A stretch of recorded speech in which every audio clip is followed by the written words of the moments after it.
हमने एक previous example में प्लेयर्स लिस्ट देखी थी।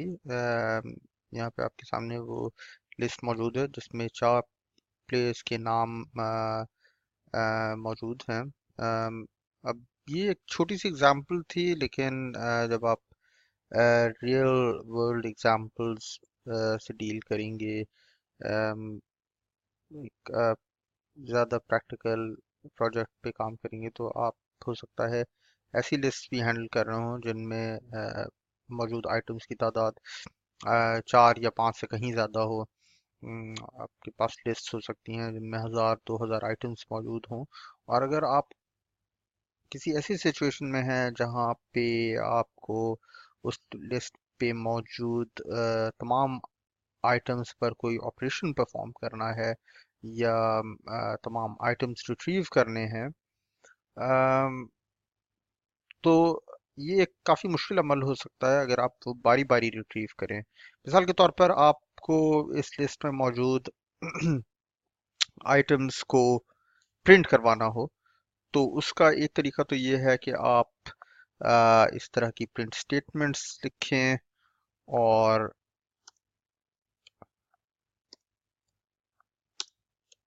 4 दफ़ा ये प्रिंट स्टेटमेंट्स लिखें, और फिर आप प्लेयर्स के नाम इस इंडेक्स की वैल्यू से रिट्रीव करवा कर प्रिंट करवा दें। अब अगर आपके पास 1000 नाम है इस लिस्ट में, तो आपको 1000 टाइम्स ये प्रिंट का फंक्शन कॉल करना पड़ेगा, और बारी बारी इन प्लेयर्स के नाम जो है वो एक्सेस करने होंगे। अब इसका एक आसान तरीका भी है, और वो ये है कि आप for statement use for loop use कर लें। और फॉर लूप इस काम को काफ़ी आसान कर देगा, क्योंकि आपको फॉर लूप को यूज़ करके सिर्फ एक ही दफ़ा ये प्रिंट की स्टेटमेंट कॉल करनी होगी, और आप अ, सारे प्लेयर्स के नाम बारी बारी रिट्रीव करके प्रिंट करवा सकते हैं।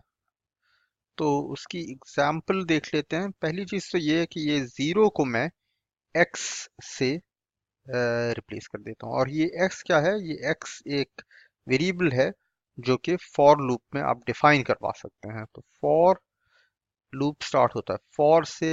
x आपने वेरिएबल नेम दे दिया, मैंने x रखा हुआ है, आप कोई भी वेरिएबल नेम दे सकते हैं। उसके बाद आपको एक रेंज डिफाइन करनी होगी।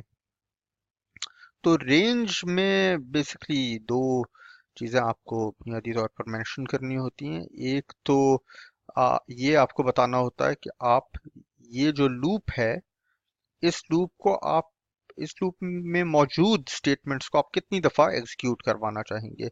अब इस लूप में, इस फॉर लूप में सिर्फ एक ही स्टेटमेंट मौजूद है। इस फॉर लूप में एक से ज़ायद स्टेटमेंट्स भी हो सकती हैं, पूरा कोड ऑफ ब्लॉक हो सकता है।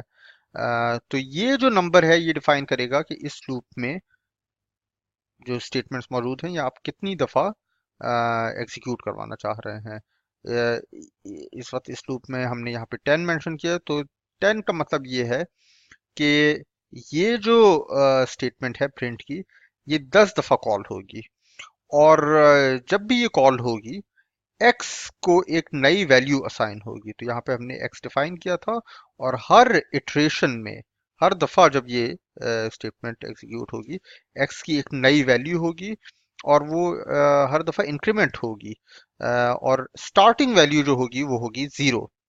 तो पहली दफा जब ये स्टेटमेंट कॉल होगी, तो x की वैल्यू यहाँ पे 0 होगी। तो पहला जो आइटम है प्लेयर्स लिस्ट का, वो एक्सेस होगा और प्रिंट होगा। दूसरी दफा जब ये स्टेटमेंट एग्जीक्यूट होगी, तो स्टेटमेंट उस वक्त 1 हो जाएगी, और दूसरा आइटम प्लेस लिस्ट का एग्जीक्यूट होगा। क्योंकि इस लिस्ट में सिर्फ 4 ही आइटम्स मौजूद हैं, तो मैं इस 10 को रिड्यूस करके 4 कर देता हूँ। और अब होगा कुछ यूं कि पहली दफा इंडेक्स लोकेशन 0 पर जो आइटम होगा वो कॉल होगा, प्रिंट होगा, फिर इंडेक्स 1 पर, इंडेक्स 2 पर, और इंडेक्स 3 पर।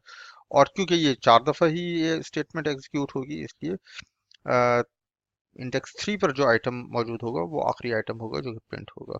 तो इसको अगर मैं एग्जीक्यूट करता हूँ, तो उसकी एक एग्जांपल हम देख लेते हैं। मैंने ये एग्जीक्यूट किया और हम देख सकते हैं कि ये जो स्टेटमेंट है ये 4 दफ़ा एग्जीक्यूट हुई है और हर दफ़ा x की वैल्यू एक इंक्रीमेंट हुई है और बारी बारी सारे आइटम्स जो हैं वो लिस्ट के रिट्रीव होके प्रिंट हो गए हैं। तो ये एक फॉर लूप की एग्जांपल है, ये मैंने यहाँ पे प्रेजेंट किया है। मैंने अभी इस फॉर लूप में सिर्फ एक ही स्टेटमेंट रखी है, लेकिन हम दो स्टेटमेंट्स भी एग्जीक्यूट करवा सकते हैं। तो मैं सिर्फ ये एक प्रिंट करवाना चाहूँगा, एक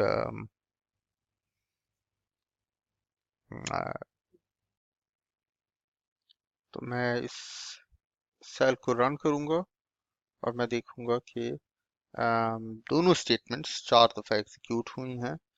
प्लेयर नेम एक स्टैटिक किस्म की स्ट्रिंग है जो कि हर दफ़ा कॉल हो रही है, जबकि प्लेयर में मौजूद आइटम्स बारी बारी रिट्रीव होकर डिस्प्ले हो रहे हैं।